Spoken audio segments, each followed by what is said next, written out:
Hi all you culture vultures out there. So today I'm going to be talking about the introduction. The introduction is the very important part of the speech because that sets the mood and sets the tone for the entire speech, and it determines whether the people want to listen to you or not. It makes them want to listen to what you have to say. Is this going to be interesting? Is it going to be boring? Is it irrelevant? So how you portray it and what you say during your introduction is kind of the make or break. One thing you need to remember, there is a chairperson. The chairperson is the one who introduces you, so you do not introduce yourself.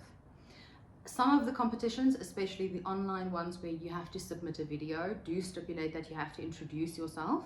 So make sure within the rules of that specific competition whether or not you introduce yourself. If nothing is said about the introduction in specific, then you do not introduce yourself. If it's obviously stipulated, then you do it exactly as the guideline says. The problem I have with introducing yourself, especially if the chairperson has already done it, it makes it more difficult from experience to get back into that mindset of now I'm going to be persuasive and I'm going to be aggressive and I'm going to attack this thing head on. So normally if there's nothing and you don't introduce yourself, the very first words you utter is chairperson.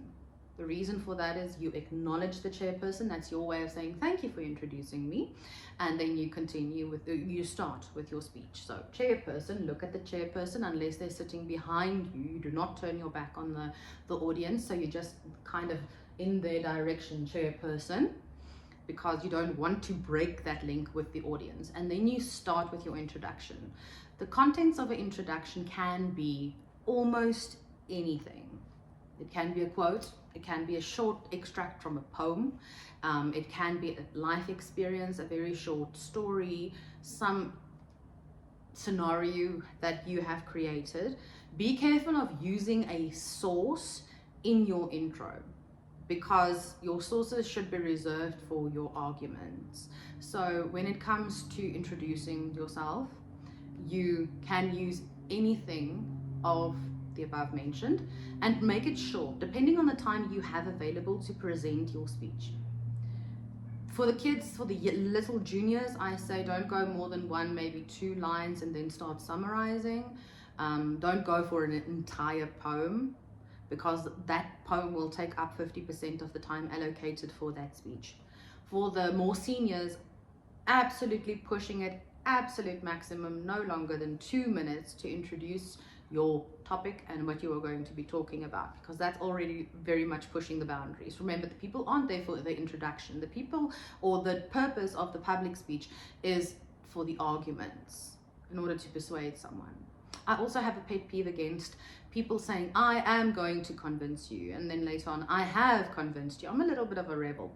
So if people tell me I am going to convince you, I sit back as a judge and say, challenge accepted. Because I don't want to be told what to do.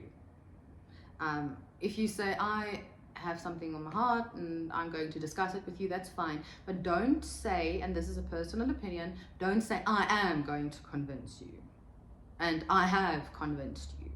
Rather, use your quote, your poem, your personal experience, and then summarize very briefly and broadly, your 3 arguments. Because they don't want to already understand exactly what you're going to say. You still have to give it some meat on the bone, leave meat on the bone.